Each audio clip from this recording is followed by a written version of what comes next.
Hello, you are watching the Look Up channel and Yuriy Matsarsky is with you again. Remember that guy who was a journalist when became a soldier, but sometimes he remembers his former profession, shakes off the dust from the camera and microphone and records videos like this? That's me. Everyone or almost everyone commenting the current war of Russia against Ukraine is tempted to compare it with the Second World War. There are indeed a lot of parallels. Aggressive propaganda that blames the victim of the attack, genocide, forced deportations, the obvious madness of the leaders of aggressor countries, and no less obvious support of these madmen by the majority of their subjects. In addition, the two wars have in common the so-called Lend-Lease, assistance to the victim of the aggression provided by the United States. At the beginning of the Second World War, the Americans launched a scheme to transfer weapons and equipment first to Great Britain and after Hitler's attack on the USSR to the Soviets.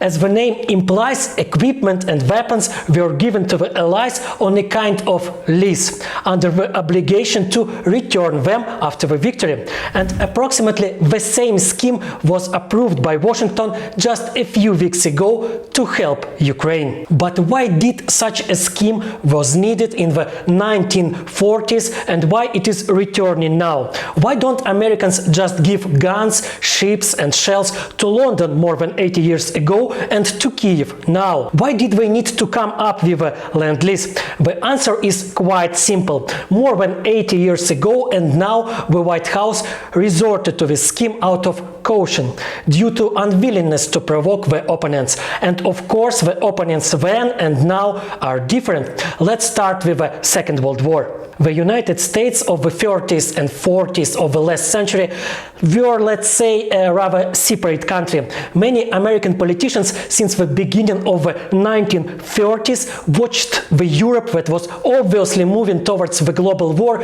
and did everything possible so that their country was not affected by this war. We can call these people isolationists. Moreover, they themselves used this name at that time. They argued that the United States should not be even indirectly involved in European affairs in order not to be drawn in a brewing conflict. They were often guided not by humanistic consideration but by economical or political. Simplifying, one can describe their approach something like this: you should not take sides, no, you should not quarrel with any of the countries of Western Europe, because no one knows who will win the brewing war, and wrong choice of the side can ultimately cost a lot to the United States. In addition, in many states of the USA in the first half of the 20th century, John Crow racist laws were still in force. The Ku Klux Klan had at least a couple of million members, and representatives of the officially registered German-American Bund Party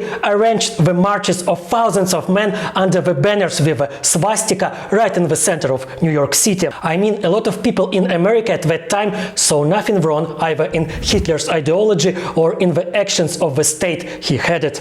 And of course, they did not see Nazism as an enemy to fight. Okay, the Klan and the Bund guys were pure evil, but they were not a majority. But isolationists were the majority. They controlled media, huge companies, and first of all, the United States Congress. They even pushed the law that forbids United States government to sell weapons to the nations at war, because isolationists sincerely believed that such an action will definitely drag the country into the conflict. Before and during almost all the length of the Second World War, United States were ruled by President Franklin Delano Roosevelt. Really smart person, he for some time was flirting with the isolationist agenda on public, while in reality preparing for unavoidable collision. When the war started and the Great Britain faced the danger of a Nazi invasion, Roosevelt, because of the law that forbids the weapon sales to the warring nations, did not really have a huge options to choose from. To ignore the law means to become the enemy with all these influential isolationists and split the American nation on the eve of the entry into the war.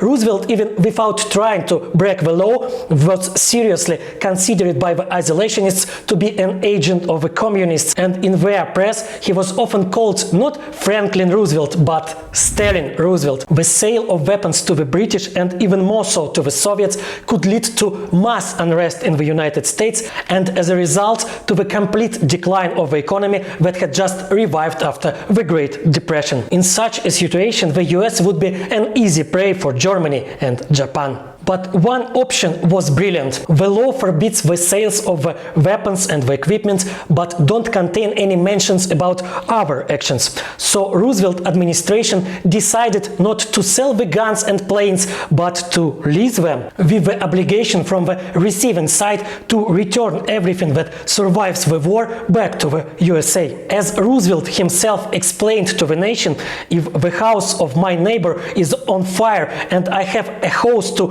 extinguish the fire, I'll give this hose to the neighbor, expecting that after the fire is over, he will return me my hose, but not the money it costs. Of course, such a trick did not save Roosevelt from the whole hurricane of condemnation from the isolationists, but formally he did not break the law, and public opinion was for the most part on the side of the president. In the Second World War, the Lend-Lease was one of the major factors of the victory of the Allies, and it also helped the president to remain in the Oval Office for a very long time. Without Lend-Lease, the Allies would have been much less likely to defeat Hitler, and Roosevelt, had he not taken this step, would have remained in history not as one of the most talented and decisive American presidents, but as a man who gave in to Hitler and his willing or unwilling assistants, the isolationists. Today's American isolationists are not like those that Roosevelt had to deal with. Now this is a small bunch of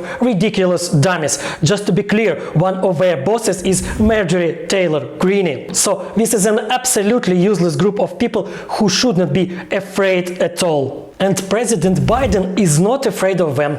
A completely different opponent forced him to resort to a trick called Lend-Lease. His name is Vladimir Putin. The current American administration really does not want to drag the country into a global conflict and is doing everything not to anger the freaking Russian usurper. Lend-Lease is a form of assistance in which the helper has no specific obligations. And in principle, the United States, in any time, if they decide that further assistance to Ukraine is fraught with the start of war with Russia, so United States can stop this assistance. But this will mean the capitulation of the main world democracy before the most disgusting regime of our time. And this means that Lend-Lease should not stop, but on the contrary, become larger and larger.